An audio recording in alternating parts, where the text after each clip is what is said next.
विद्यार्थी मित्रांनो, ग्रॅव्हिटेशन या चॅप्टरमधील जी प्रॉब्लेम्स आहेत ती आपल्याला आज इथं पाहावयाची आहेत. या चॅप्टरमधील पेज नंबर 6 वरील पहिला जो प्रॉब्लेम आहे तो प्रॉब्लेम आपण सर्वात प्रथम पाहू. पहा काय दिलेलं आहे ते. Mahendra and Virat are sitting at a distance of 1 meter from each other. Mahendra व विराट एकमेकांपासून 1 मीटर अंतरावर बसले आहेत. Their masses are 75 kilogram and 80 kilogram respectively. आणि त्यांची वस्तुमाने अनुक्रमे 75 किलोग्रॅम आणि 80 किलोग्रॅम आहे. What is the gravitational force between them. त्यांच्यामधील ग्रॅव्हिटेशनल फोर्स किती आहे हे आपल्याला इथं काढायचं. महेंद्र आणि विराट एकमेकांपासून 1 मीटर अंतरावर बसलेले आहेत आणि महेंद्रचं मास 75 किलोग्रॅम आहे तर विराटचं 80 किलोग्रॅम आहे. तर मग त्या दोघांच्या दरम्यान किती ग्रॅव्हिटेशनल फोर्स आहे हे आपल्याला इथं काढायचं. पहा, सर्वात प्रथम आपल्याला या प्रॉब्लेममध्ये जे काही दिलेलं आहे ते आपण सर्वात प्रथम इथं लिहून घेऊ. पहा, जे दिलेलं आहे, ज्या क्वांटिटी दिलेल्या आहेत त्या इथे गिव्हनमध्ये आपण घेऊया. काय काय दिलेलं आहे पहा बरं. महेंद्र आणि विराट यांच्यामधील हे डिस्टन्स दिलेलं आहे किती, 1 मीटर. डिस्टन्ससाठी आपण डी किंवा आर लिहितो. तर पहा, हे डिस्टन्स आहे. डिस्टन्स किती दिलेला आहे, 1 मीटर. हे 1 मीटर आपण इथं लिहून घेऊ. त्यानंतर काय दिलेलं आहे, their masses are 75 kilogram and 80 kilogram respectively. त्या दोघांची मासेस दिलेली आहेत. किती किती मासेस दिलेली आहेत पहा, 75 किलोग्रॅम आणि 80 किलोग्रॅम. महेंद्रेचं मास 75 किलोग्रॅम आणि विराटचं 80 किलोग्रॅम हे आपल्याला दिलेलं आहे. महेंद्रचं मास आपण इथं M1 गृहीत धरू. किती दिलेलं आहे, 75 किलोग्रॅम. आणि विराट याचं मास आपण गृहीत धरू M2. किती दिलेलं आहे, 80 किलोग्रॅम. आता या ठिकाणी आपल्याला काय सांगितलेलं आहे, what is the gravitational force between them. मग त्यांच्यामधील ग्रॅव्हिटेशनल फोर्स किती हे आपल्याला काढायचं. आता ग्रॅव्हिटेशनल फोर्स काढण्याचा फॉर्म्युला, दोन वस्तूंच्या दरम्यान असलेला ग्रॅव्हिटेशनल फोर्स काढावयाचा असेल तर आपण फॉर्म्युला कोणता वापरणार. अर्थातच मागील भागामध्ये आपण पाहिलेलं आहे की ग्रॅव्हिटेशनल फोर्स जर काढावयाचा असेल दोन वस्तूंच्या दरम्यान तर आपण F is equal to GM1 M2 upon R² हा फॉर्म्युला वापरतो. आणि पृथ्वीच्या बाबतीत जर काढायचं असेल पृथ्वी आणि वस्तूच्या दरम्यान तर आपण F is equal to capital G capital M small m upon capital R² हा वापरतो. इथे दोन वस्तू म्हणजे एक महेंद्र आणि एक विराट आहे. मग त्यांच्यासाठी आपल्याला हा फॉर्म्युला वापरावा लागेल. मग हा फॉर्म्युला आपण इथे वापरून घेऊ. मग या ठिकाणी पहा, फॉर्म्युला काय आहे, F is equal to GM1 M2 upon R². आता याच्यामधील M1 आपल्याला माहीत आहे, M2 आपल्याला माहीत आहे आणि R पण आपल्याला माहीत आहे आणि G आपल्याला ग्रॅव्हिटेशनल फोर्स काढायचे आहे. आता G ची किंमत आपल्याला इथं घ्यावी लागेल. G ची किंमत कॉन्स्टंट आहे आणि ही किंमत जी आहे ती आपण याप्रमाणे घेतो. युनिव्हर्सल ग्रॅव्हिटेशनल कॉन्स्टंट याची किंमत आपण घेतो 6.67 into 10⁻⁻11 Newton meter square per kilogram square. या पद्धतीने आपण ही जीची किंमत घेतो. आता जीची किंमत आपल्याला कळालेली आहे. अर्थातच ही युनिव्हर्सल कॉन्स्टंट आहे आणि कुठल्याही प्रॉब्लेममध्ये जेव्हा जीची किंमत आपल्याला घ्यावयाची असते तेव्हा आपण हीच घेणार आहोत. मग आता या फॉर्म्युल्यामध्ये सर्वांच्या किमती ठेवू. पहा या ठिकाणी लक्षात घ्या, आपल्याला एफ काढायचे. तर जीची किंमत 6.67 इंटू 10⁻⁻11 ही किंमत घेतली. कोणाची आहे? या युनिव्हर्सल ग्रॅव्हिटेशनल कॉन्स्टंटची. त्यानंतर M1 ची किंमत आपण लिहूया. हे पहा, जीला हे M1 मल्टिप्लिकेशनमध्ये म्हणून इंटू M1 ची किंमत 75 इंटू आता M2 ची किंमत इंटू 80 अपॉन R ची किंमत काय आहे? R ची किंमत आहे 1. इथं R स्क्वेअर आहे म्हणून 1 चा स्क्वेअर. आता या ठिकाणी हे 6.67 इंटू 10⁻⁻11 इंटू 75 गुणिले 80 यांचा गुणाकार करा. यांचा गुणाकार जर आपण केला तर यांचा गुणाकार येतो 6000. हा 6000 आपण इथं लिहून घेतला अपॉन 1 चा वर्ग 1 स्क्वेअर म्हणजेच 1 चा वर्ग 1. आता या ठिकाणी लक्षात घ्या की या ज्या किमती आहेत ते या पद्धतीने आपण मांडून घेऊ. 6.67 इंटू 10⁻⁻11 इंटू 6000 अपॉन 1 लिहिण्याची गरज नाही. मग आता या ठिकाणी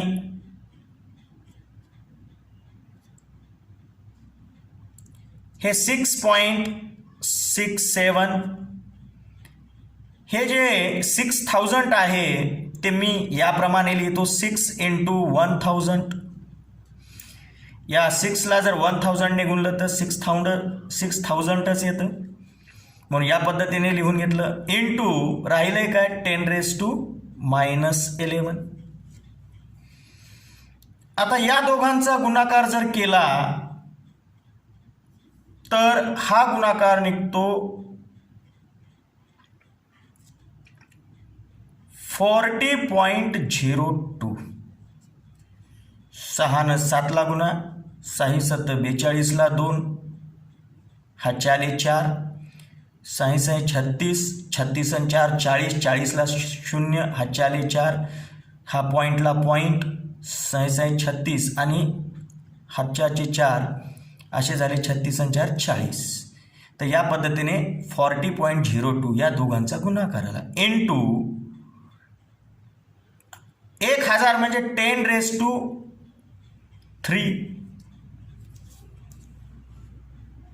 इंटू 10⁻⁻11. आता इथे पहा या ठिकाणी हे 40.02 इंटू पाया समान म्हणून घातांकाची बेरीज.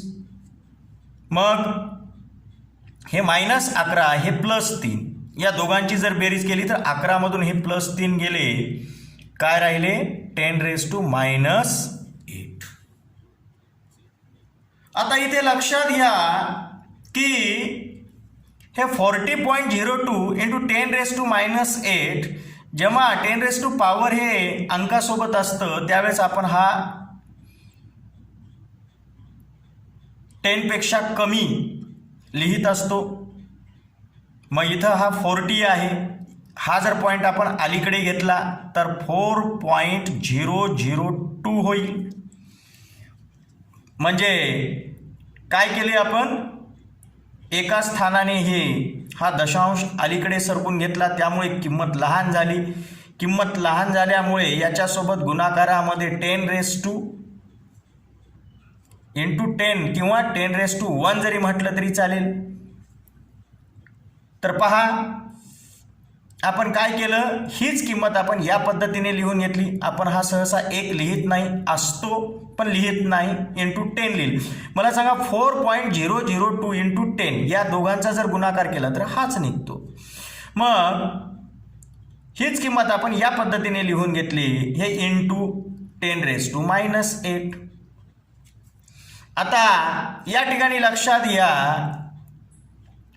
की 4.002 इंटू हे 10⁻+1 आहे, काही नाही म्हणजे इथं +1 आहे. मग हे पाया समान तर घातांकाची बेरीज -8 याच्यातून +1 जर निघून गेला तर 10⁻⁻7 हे हा काय निघाला, फोर्स निघाला. पहा आपण काय काढत होतो, ग्रॅव्हिटेशनल फोर्स काढत होतो. आणि किमती आपण सगळ्या मांडून जर त्यांचा गुणाकार करून घेतला, म्हणजे त्यांचे जर या पद्धतीने कॅल्क्युलेशन करून घेतलं तर आपल्याला ग्रॅव्हिटेशनल फोर्सची किंमत काय मिळालेली आहे, 4.002 इंटू 10⁻⁻7. फोर्स हे कोण्या युनिटमध्ये मोजतात, न्यूटनमध्ये मोजतात. तर अशा पद्धतीने आपल्याला या गणिताचं उत्तर जे मिळालेलं आहे, जे काही आपल्याला इथं आन्सर मिळालेलं आहे ते आहे 4.002 इंटू 10⁻⁻7 न्यूटन. हे काय आहे, ग्रॅव्हिटेशनल फोर्स. कोणामधील, महेंद्र आणि विराट यांच्यामधील. जेव्हा महेंद्र आणि विराट हे दोघं एकमेकापासून 1 मीटर डिस्टन्सवर जेव्हा बसलेले असतात त्यावेळी त्यांची जी मासेस आहेत 75-80 किलोग्रॅम, तर अशा वेळी त्या दोघांमध्ये असलेलं ग्रॅव्हिटेशनल फोर्स हे 4.002 इंटू 10⁻⁻7 न्यूटन, म्हणजे अतिशय कमी हे ग्रॅव्हिटेशनल फोर्स त्यांचं निघालेलं आहे. हे आपल्याला इथं लक्षात येतं. या ठिकाणी आपण हा दुसरा प्रॉब्लेम पाहूया. इन द अबव एक्झाम्पल, म्हणजे आत्ताच जो आपण एक्झाम्पल सोडवलेला आहे या अगोदरचा त्याबद्दल हे लिहिलेलं आहे. In the above example assuming that the bench on which Mahindra is sitting frictionless. आत्ता जे आपण उदाहरण सोडवलेलं आहे त्याच्यामध्ये असं आपण गृहीत धरायचं आहे की महेंद्रा ज्या बेंचवर बसलेला आहे तो फ्रिक्शनलेस आहे. Assuming that the bench on which Mahendra is sitting frictionless, starting with 0 velocity, what will be Mahendra's velocity of motion towards Virat after 1 second? काय म्हटलेलं आहे, असं गृहीत धरा की महेंद्रा ज्या बेंचवर बसलेला आहे तो बेंच फ्रिक्शनलेस आहे आणि तो 0 व्हेलॉसिटीने तो गतिमान झालेला आहे. कोणाकडे, विराटकडे. तर अशा वेळी 1 सेकंदानंतर महेंद्राची व्हेलॉसिटी काय असेल हे आपल्याला काढायचे. आणि पुढे काय म्हटलंय, will this velocity change with time and how.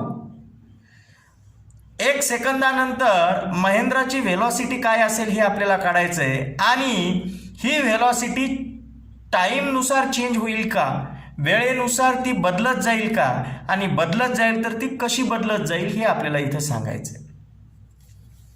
पहा, लक्षात घ्या, महेंद्रा ज्या बेंचवर बसलेला आहे तो बेंच फ्रिक्शनलेस आहे आणि तो महेंद्र विराटकडे गतिमान झालेला आहे आणि 1 सेकंदानंतर महेंद्राचा वेग काय असेल तो आपल्याला इथं काढायचा आहे. आणि जसा जसा वेळ बदलत जाईल तसं तसं व्हेलॉसिटी बदलत जाईल का, आणि जात जर असेल तर ती कशी बदलत जाईल हे आपल्याला या उदाहरणामध्ये काढायचं आहे. पहिल्यांदा आपल्याला या प्रॉब्लेममध्ये ज्या काही क्वांटिटी दिलेल्या आहेत त्या आपण इथं मांडूया. गिव्हनमध्ये काय काय दिलेलं आहे आपण ते इथं लिहून घेऊ. गिव्हनमध्ये एक तर दिलेलं आहे ते म्हणजे याच्या अगोदरच्या एक्झाम्पल वरून हे सांगितलेलं आहे. हे दुसरं एक्झाम्पल. पण अगोदरच्या एक्झाम्पलमध्ये आपण फोर्स काढला होता.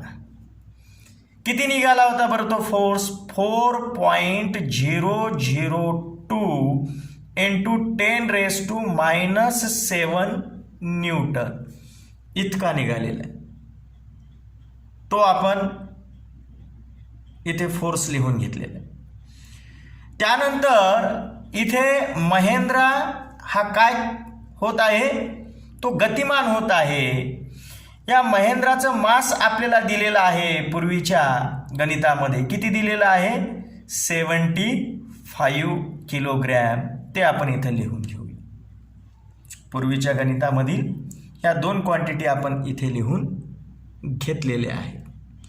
आता या ठिकाणी आपल्याला इथं लक्षात घ्यावं लागेल की आपल्याला फोर्स माहीत आहे, मास माहीत आहे, आणि फोर्स आणि मासवरून आपल्याला ॲक्सलरेशन काढता येते. जर आपण हे ॲक्सलरेशन काढून घेतलं तर या ॲक्सलरेशनचा उपयोग करून आपल्याला 1 सेकंदानंतर महेंद्राची व्हेलॉसिटी काय असेल ते काढता येईल. मग आपल्याला फॉर्म्युला माहीत आहे फोर्स काढण्याचा. F = ma, म्हणजे फोर्स = मास इंटू ॲक्सलरेशन. हाच फॉर्म्युला आपण असंही लिहू शकतो ॲक्सलरेशन काढण्यासाठी. मला सांगा, ॲक्सलरेशन सोबत हा m गुणाकारात आहे. हा जर आपण डावीकडे घेतला तर भागाकारात जाईल, म्हणजे F भागिले m किंवा F डिवायडेड m = a. तसंच लिहूया, a = F अपॉन m. कारण हा m इथे a सोबत गुणाकारात आहे. तो जर F कडे आला तर तो भागाकारात जाईल. मग F सोबत तो भागाकारात असेल म्हणजे F सोबत तो भागाकारात असेल. a = F upon m. आता किमती ठेवूया. F ची किंमत काय आहे? 4.002 इंटू 10⁻⁻7 अपॉन m ची किंमत 75. या ठिकाणी हा भागाकार आपण करून घेऊ.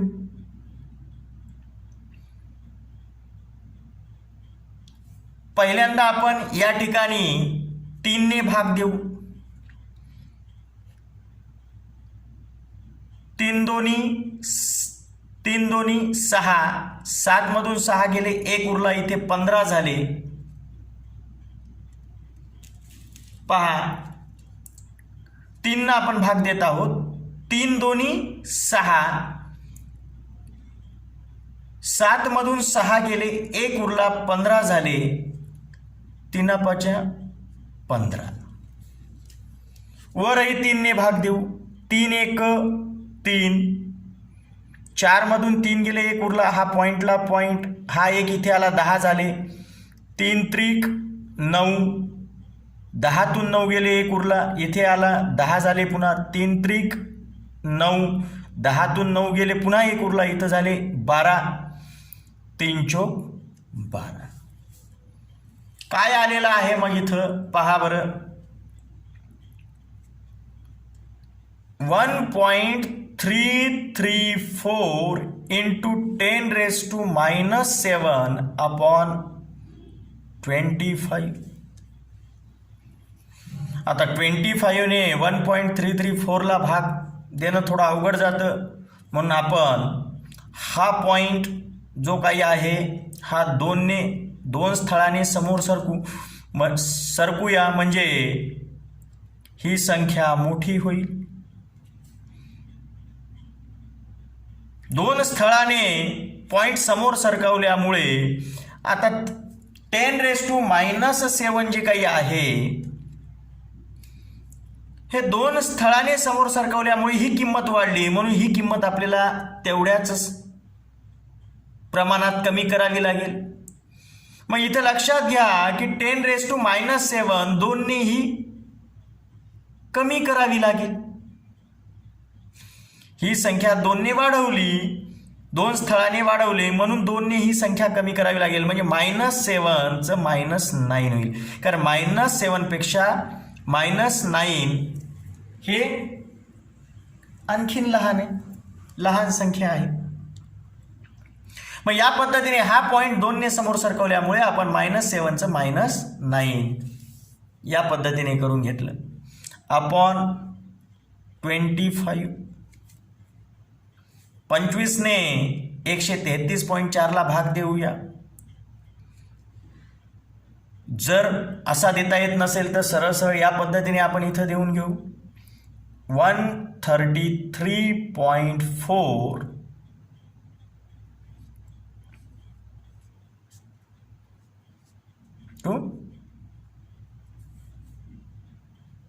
याला आपल्याला 25 ने भाग द्यायचा.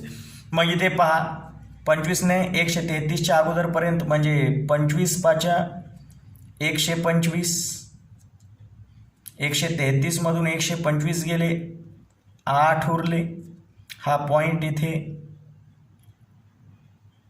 या ठिकाणी दिला, हे वरचे 4 खाली आले, इथे 84 झाले. 25 त्रिक 75, 84 मधून 75 गेले तर 9 राहिले. दशांश आहे, आपल्याला 1 0 घेता येतो. आता 90, 25 ने 90 ला भाग द्यायचा. 25 त्रिक 75, 90 मधून 75 गेले, 15 राहिले. दशांश आहे, 1 0 आपल्याला घेता येतो. 25 अख 150. या पद्धतीने आपण पूर्ण भाग दिला. भागाकार काय आलेला आहे या ठिकाणी 5.336. याच्या ऐवजी आपण हे 2 डिजिट घेऊ, हा 6 काढून टाकू, त्यामुळे 1 इथं प्लस करू. 5.34 into 10⁻⁹ हे काय निघालं, ॲक्सलरेशन निघालं. ॲक्सलरेशनचा युनिट काय आहे, मीटर पर सेकंद स्क्वेअर. तर या पद्धतीने आपण सर्वात प्रथम इथं काय काढून घेतलं, ॲक्सलरेशन काढून घेतलं. आता इथे लक्षात घ्या की या पद्धतीने आपण या ठिकाणी ॲक्सलरेशन काढून घेतलं. आता आपल्याला या गणितामध्ये ॲक्सलरेशन हे निघालेलं आहे. आता आपल्याला व्हेलॉसिटी काढायची आहे आणि according to the Newton's first equation of motion, न्यूटनचा फर्स्ट इक्वेशन ऑफ मोशन काय आहे इथे लक्षात घ्या. या ठिकाणी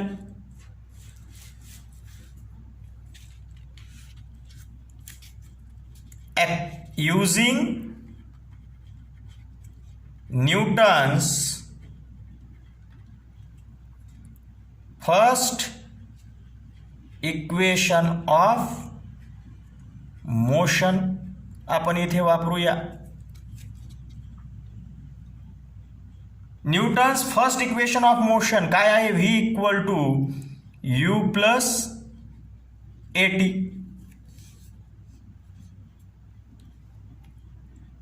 आता इथे लक्षात घ्या, आपल्याला जे दिलेलं आहे पुन्हा एकदा या ठिकाणी लिहून घेऊ. आता आपल्याला काय काय मिळालेलं आहे पहा. ॲक्सलरेशन आपल्याकडे आहे, किती आहे? 5.34 into 10⁻⁻9 metre per second square. हे ॲक्सलरेशन. टाइम आहे, काय सांगितलेलं आहे या गणितामध्ये? 1 सेकंदानंतर महेंद्रची व्हेलॉसिटी काय असेल, म्हणजे टाइम तुम्हाला दिलेला आहे 1 सेकंद. आणि इनिशियल व्हेलॉसिटी, सुरुवातीला महेंद्र विरामावस्थेत आहे आणि तो मग कोणाकडे गतिमान होत आहे? विराटकडे. का? कारण बेंच फ्रिक्शनलेस आहे. म्हणजे सुरुवातीची व्हेलॉसिटी आहे 0 मीटर पर सेकंद. मग आता इथं लक्षात घ्या, या किमती आपल्याला माहीत आहेत. कोणकोणत्या किमती? आपल्याला या ठिकाणी पहा, या ठिकाणी आपल्याला ए माहीत आहे, टी माहीत आहे, यू माहीत आहे. मग आपण या ठिकाणी V is equal to U plus AT या फॉर्म्युल्यामध्ये आता किमती ठेवूया. पहा, यूची किंमत 0 प्लस एची किंमत आत्ताच काढलेली 5.34 इंटू 10⁻⁹ इंटू टाइम किती? 1 सेकंद हाय 1. आता या दोघांचा गुणाकार काय निघणार? 5.34 इंटू 10⁻⁹ इंटू 1. हे 0ला 0 प्लस 5.34 इंटू 10⁻⁹ हा निघणार. आता या दोघांची सम किंवा ॲडिशन काय किंवा बेरीज काय निघणार? फी इक्वल टू 5.34 इंटू 10⁻⁹ ही व्हेलॉसिटी आहे. व्हेलॉसिटी आपण मीटर पर सेकंड स्क्वेअरमध्ये मीटर पर सेकंडमध्ये मोजतो. तर या पद्धतीने आपण 1 सेकंदानंतर महेंद्रची काय व्हेलॉसिटी असते ते काढलेलं आहे. म्हणजे 1 सेकंदानंतर महेंद्राची व्हेलॉसिटी असेल 5.34 into 10⁻⁹ meter per second. This is a extremely small velocity. ही अतिशय कमी अशी व्हेलॉसिटी आहे, अतिशय संथ असा हा वेग आहे. आणि हा जो अतिशय संथ वेग आहे तो देखील घर्षण नसल्यास संभव आहे. हे आपल्याला इथं लक्षात आलेलं आहे. आणि ही जी व्हेलॉसिटी आहे ही जी व्हेलॉसिटी आहे ही व्हेलॉसिटी वाढत जाईल. का वाढत जाईल? कारण महेंद्रामध्ये ॲक्सलरेशन निर्माण झालेलं आहे आणि ॲक्सलरेशनमुळे ही व्हेलॉसिटी वाढत जाणार. बरं, जसं जसं महेंद्र विराटकडे सरकत जाईल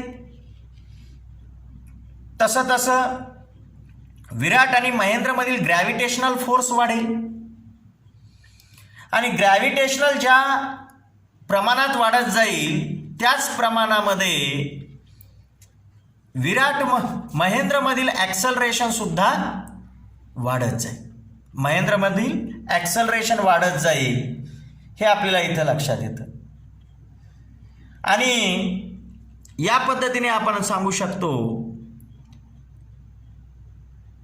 की velocity it increases with time because of the acceleration which is produced in the Mahindra, and this acceleration also goes on increasing according to the Newton second law of motion, न्यूटनच्या दुसऱ्या नियमाप्रमाणे ॲक्सलरेशन सुद्धा वाढत जाईल. तर या पद्धतीने अर्थातच आपण जो काही हा प्रॉब्लेम दिलेला आहे त्याच्यामध्ये जे आपल्याला 1 सेकंदानंतर महेंद्रची व्हेलॉसिटी काय असेल हे काढायला सांगितलं होतं ते आपण इथं काढलेलं आहे. आणि व्हेलॉसिटी वाढतच जाईल का, तर त्याचं उत्तर आहे yes. The velocity will change with time because of acceleration. यानंतर आपण हा पुढील प्रॉब्लेम पाहूया. काय दिलेलं आहे, calculate the gravitational force due to earth on Mahendra in the earlier example. याच्या अगोदरचा जो आपण एक्झाम्पल पाहिलंय त्या एक्झाम्पलला लक्षात घेऊन आता आपल्याला काय करायचंय, महेंद्रावर पृथ्वीचं किती ग्रॅव्हिटेशनल फोर्स आहे हे काढायचंय. याच्यासाठी आपल्याला इथं काय दिलेलं आहे ते लक्षात घ्या. या ठिकाणी आपल्याला अर्थचं मास दिलेलं आहे. अर्थचे मास आपण कॅपिटल एम घेतो. किती दिलेला आहे आपल्याला, 6 × 10⁻24 किलोग्रॅम. यानंतर आपल्याला अर्थचं रेडियस दिलंय त्याच्यासाठी आपण कॅपिटल आर घेतो. किती दिलेलं आहे रेडियस, 6.4 × 10⁻6 मीटर. महेंद्रचं मास आपल्याला माहित आहे, स्मॉल एम घेतलं त्याच्यासाठी. महेंद्रचं मास 75 किलोग्रॅम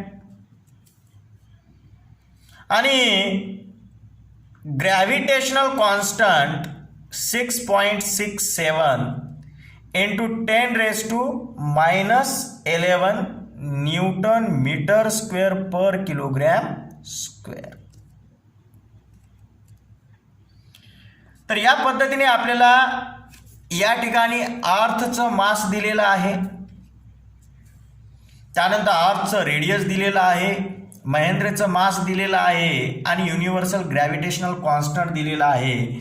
तर अशा वेळी पृथ्वीनं लावलेलं ग्रॅव्हिटेशनल फोर्स आपल्याला काढायचंय. काढता येतं. पहा या ठिकाणी आपल्याला फॉर्म्युला, आता पृथ्वी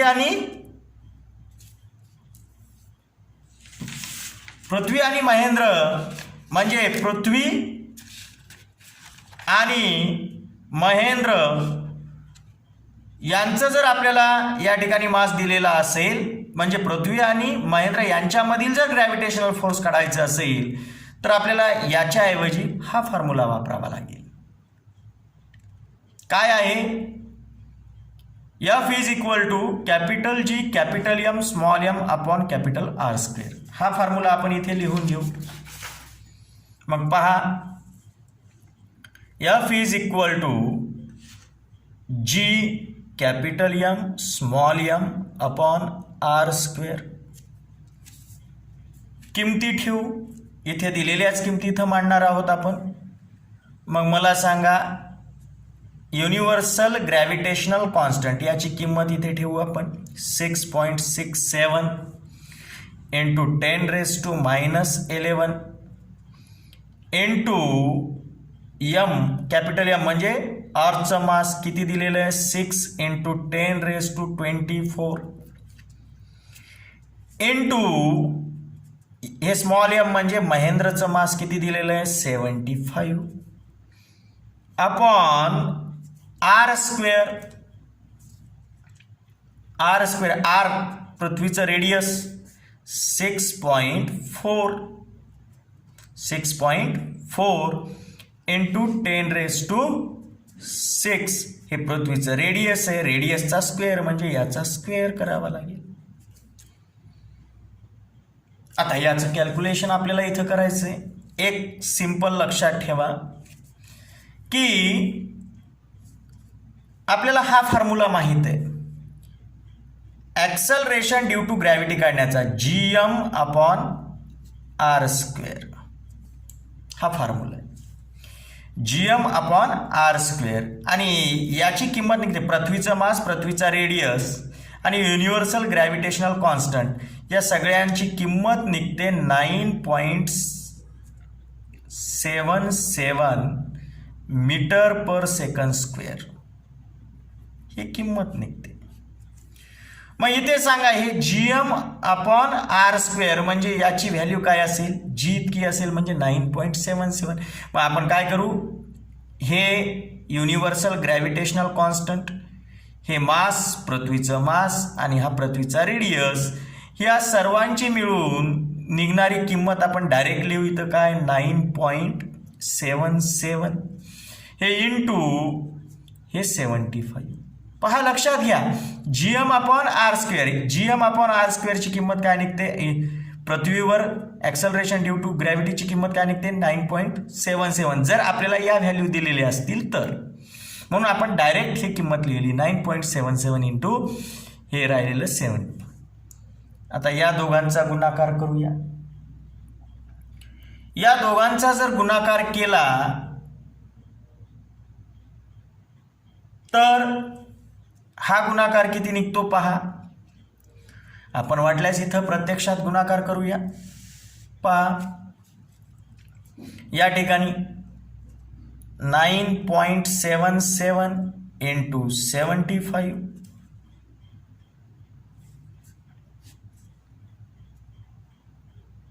5 सते 35 ला 5 हातचे आले 3, 5 सते 35, 35 आणि 3 38 ला 8 पुन्हा हातचे आले 3, 5 नवे 45, 45 आणि 3 48 हे प्लस 7 7 49 ला 9 हातचे आले 4, 7 7 49 आणि हे 4 53, 53 ला 3 हातचे आले 5, 7 नवे 63, 63 आणि हे 5 68. यांची बेरीज करू, हे 5 हे 8 आणि 9 17, 17 ला 7 हातचा आला 1 8 आणि हे 3 11, 11 आणि 1 12, 12 ला 2 पुन्हा हातचा आला 1 8 आणि 4 12, 12 आणि 13, 13 ला 3 हातचा आला 1 1 आणि हे 6 7. दशांश 1 2च्या अगोदर, 2 स्थळाच्या अगोदर, म्हणून दशांश इथे 2 स्थळाच्या अगोदर. आता ही किंमत 732.75 याला आपण या पद्धतीने इथे लिहून घेऊ 732.75 किंवा आपण असंही करू शकतो. या पॉइंट नंतरच्या संख्या सोडून द्यायच्या असतील तर 732 जे आहे हे 7 5 पेक्षा जास्त आहे म्हणून हे सोडून देत आहोत आपण संख्या, म्हणून शेवटची जी संख्या राहील त्याच्यामध्ये 1 ने वाढ करतो आणि या पद्धतीने लिहितो. म्हणजे या ठिकाणी आपण जो फोर्स काढलेला आहे तो किती निघालेला आहे आपल्याला लक्षात येतं 733 काय न्यूटन. एवढा फोर्स कोण लावते, अर्थ लावते. कोणावर लावते, महेंद्रवर लावते. हे इथं लक्षात येतं. म्हणजे हे झालं महेंद्रचं वजन, कारण पृथ्वीने महेंद्रवर लावलेलं ग्रॅव्हिटेशनल फोर्स, पृथ्वीने महेंद्रवर लावलेलं ग्रॅव्हिटेशनल फोर्स म्हणजेच ते महेंद्रचं वेट असतं, वजन असतं. किती निघालं 733 न्यूटन.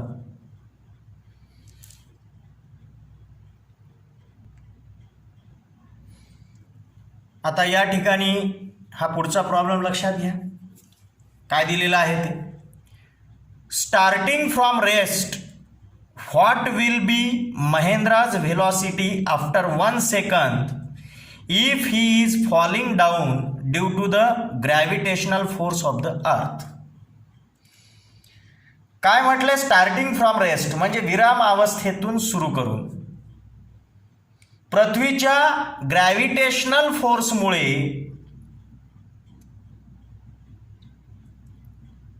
जर वरून खाली महेंद्र पडत असेल तर 1 सेकंदानंतर महेंद्राची व्हेलॉसिटी काय असेल? म्हणजे महेंद्रा वरून खाली पडत आहे आणि वरून खाली पडत असताना ग्रॅव्हिटेशनल फोर्समुळे तो खाली पडत आहे. अशा वेळी 1 सेकंदानंतर महेंद्राची व्हेलॉसिटी काय असेल? पडताना सुरुवातीला तो रेस्ट पोझिशनमध्ये आहे, म्हणजे इनिशियल व्हेलॉसिटी त्याची 0 आहे. आता काय काय दिलेलं आहे पहा इथं, ते आपण इथं लिहून घेऊया. गिव्हनमध्ये महेंद्रची सुरुवातीची व्हेलॉसिटी आपल्याला दिलेली आहे 0 मीटर पर सेकंद. तो विरामावस्थेत आहे, विरामावस्थेतून खाली पडत आहे. विरामावस्थेत आहे म्हणजे सुरुवातीची व्हेलॉसिटी त्याची 0 आहे. आणि वरून खाली पडत असताना त्याच्यावर ग्रॅव्हिटेशनल फोर्स अर्थचा लागत आहे. आत्ताच आपण काढलेला आहे ग्रॅव्हिटेशनल फोर्स महेंद्रवरचा. किती निघालेला आहे ग्रॅव्हिटेशनल फोर्स? 733 न्यूटन इतका निघालेला आहे. महेंद्रचं मास आपल्याला माहित आहे किती आहे? 75 किलोग्रॅम. आणि 1 सेकंदानंतर महेंद्र पडणार आहे, म्हणजे पडताना 1 सेकंदानंतरचा त्याचा वेग काढायचा आहे, म्हणजे टाइम आपल्याला घ्यावा लागेल 1 सेकंद. मग 1 सेकंदानंतर त्याचा वेग काय असेल हे जर काढायचं असेल तर आपल्याला पहिल्यांदा महेंद्रमध्ये निर्माण झालेलं ॲक्सलरेशन इथं काढावं लागेल. मग हे ॲक्सलरेशन काढायचं असेल तर आपल्याला हा फॉर्म्युला वापरता येतो. F = ma. ए काढायचे, हाच फॉर्म्युला आपण या पद्धतीने कन्वर्ट करून घेतला. A = F/m. F ची किंमत आपल्याला दिलेली आहे या ठिकाणी, आत्ताच काढलेली आहे थोड्या वेळाखाली. किती आहे? 733 अपॉन m. महेंद्रचं मास किती आहे? 75.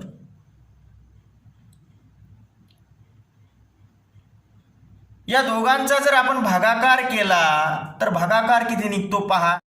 आता इथे लक्षात घ्या, 733ला आपल्याला 75 ने भागायचे. आपण 25 ने भाग देऊ. 25 त्रिक 75. पहा 733 भागिले 75. 25 त्रिक 75. 25 दोन्ही 50. 73 मधून 25 गेले, 23 उरले. 23 आणि हे 3 233. 233 25 ने आपण 233 ला 25 9 225. 225 233 मधून जर 25 गेले तर उरले 8. दशांश दिला 80 झाले. हेच झाले 80. 25 त्रिक 75. 5 उरले. दशांश आहे म्हणून एक 0 घेता येतो.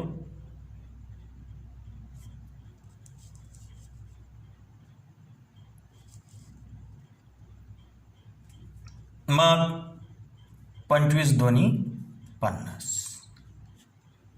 तर या पद्धतीने जेव्हा आपण 25 ने 233 भागिले 75 ला भाग देतो त्यावेळी 29.32 अपॉन 3 आलेलं आहे. आता या 3 ने या वरच्या संख्येला भाग देऊ. पहा 3 9 27. 29 ला आपण 3 1 3. 3 9 27. 29 मधून 27 गेले, 2 उरले. हा दशांशला दशांश, हे 2 इथं आले, 23 झाले.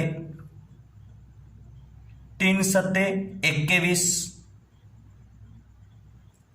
23 मधून 21 गेले, 2 राहिले, इथं 22 झाले. आता पुन्हा 3 सत्ते 21.